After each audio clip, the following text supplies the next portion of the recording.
You could buy a house with very little money out of your own pocket. And in this video, that's exactly what I'm going to show you guys how to do. So if you don't already know who I am, my name is Miguel Miranda. I'm a real estate broker in the state of Washington. And I've been a real estate broker since 2020, so I'm going on 5 years now. In the past few years, I've successfully done tens of millions of dollars worth of real estate transactions. And that's me working a wide range of different property types, from like foreclosures to commercial property to brand new construction and like everything in between. As a real estate investor myself, the purpose of this channel is to share with you all the knowledge that I've gathered and accumulated over the past few years so that you can make smarter real estate moves.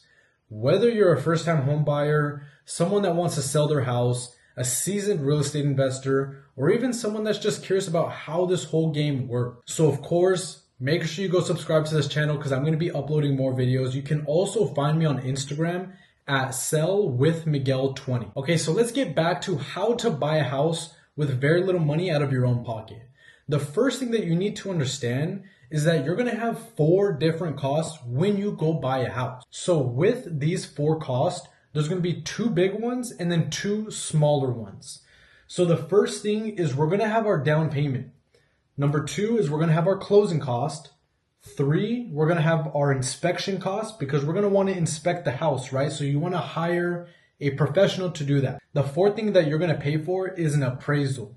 The purpose of paying for an appraisal is they're going to go in and evaluate the property just like a realtor does to make sure that you're not overpaying for what you're buying. So let's start off with down payment. The down payment can vary, but a lot of times what my buyers are doing is we're getting an FHA loan because the entry down payment for an FHA loan is 3.5%. For the sake of this video, let's say that you're going to buy a house that's worth $350,000, okay? 3.5% of $350,000 is $12,250. Now, to some people, that is a lot of money, especially if you want to go into the house and do some upgrades or use some money to buy brand new furniture or even just to have some cash in the bank. So here's how you can save on that $12,250. In the state of Washington, there's a program called the Washington State Housing Finance Commission Down Payment Assistance Program. I know, that's a long name. What that does is exactly what it sounds like. It's a program that assists in covering your down payment in full. And it's fairly easy to get this program. Pretty much all you have to do is talk to your lender about your goals and how you want to save as much money possible and you want to utilize this program. Okay, so now you get the program and your down payment's covered for.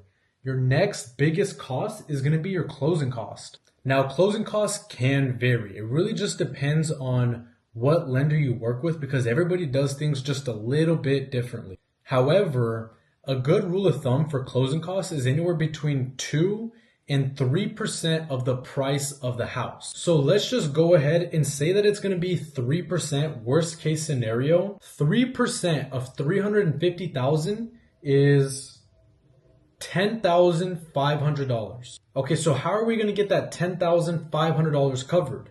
It's simple. All you have to do is negotiate it. Not with the lender, but with your realtor and with the seller. Here's what I mean. When you find a house that you like and you're going to submit to them an offer, in that offer paperwork, you can propose to the seller, hey, I'm going to give you X price, but part of this offer is that you cover X amount of closing costs, whether that be all of it or part of it.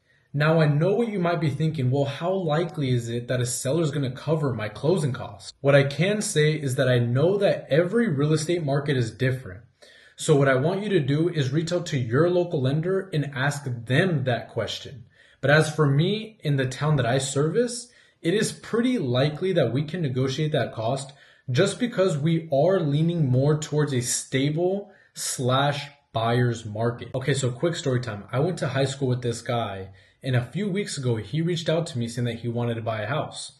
I connected him with the lender. The lender set him up on this down payment assistance program.